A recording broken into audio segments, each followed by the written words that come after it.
Hello you guys, welcome back. We're hopping right into this one. I did not film an intro or an outro, so you won't get to see my pretty face for that long in this video. It's gonna be a quick one. I'm doing a tutorial using this palette from Sephora. It came out part of their holiday collection. Here are all the swatches of it.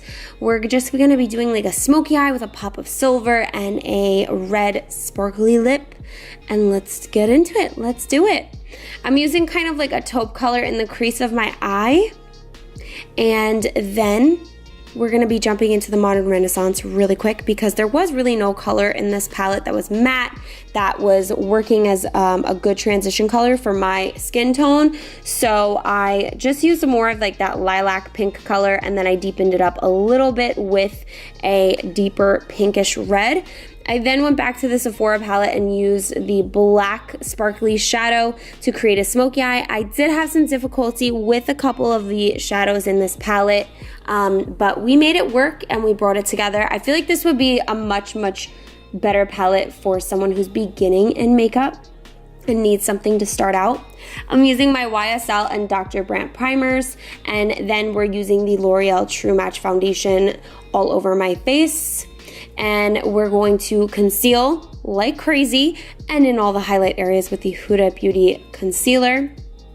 And once we've gotten that everywhere, I'm gonna use these little sponges from Sephora, which actually I was very impressed by them. They were super soft and squishy, and they worked really well. I just don't like the shape of these little blenders, but they worked pretty well. So yeah, definitely a cute little gift.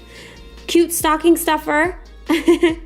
I set my whole face with the Milk Makeup powder, and then I'm applying some bronzer all over my face.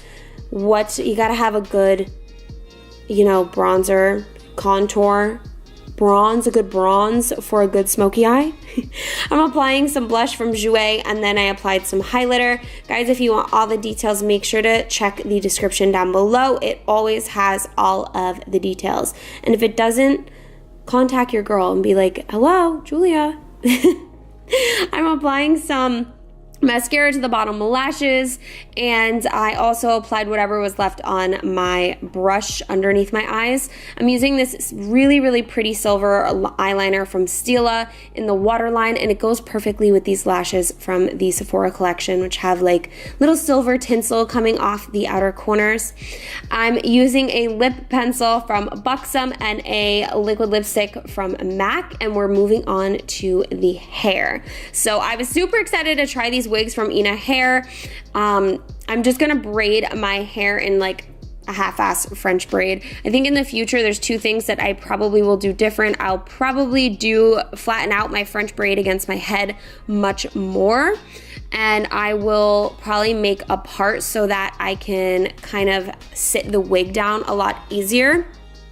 And have it look a little more realistic. So for the wig, I just I flipped it inside out, and then I held the top as I flipped my head over, and then I'm going to grab the back elastic of the wig, and I'm just going to pull it all the way down underneath my head, and it's gonna kind of hold on to where I pinned my hair down.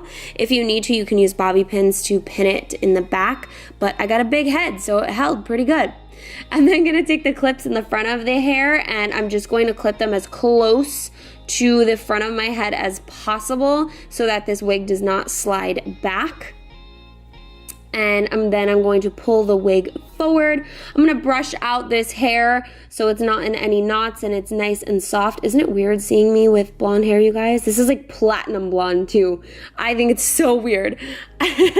But I love it. It looks so good. I'm then going to take a little brush. This is just a brow brush, and I'm just going to brush the baby hairs that I do have down and pull them back so that the wig looks a little more realistic. I like to do this when any wig that I wear has roots that are dark or close to my hair color. I use some foundation to make the wig look a little more realistic in the part, and then I just styled the hair as I wanted to, and that completes this whole look, you guys. I hope you enjoyed it. I hope you like this wig and this whole look together, it's definitely different and very chic. As always, make sure to subscribe and check out my other videos. There's more holiday coming soon.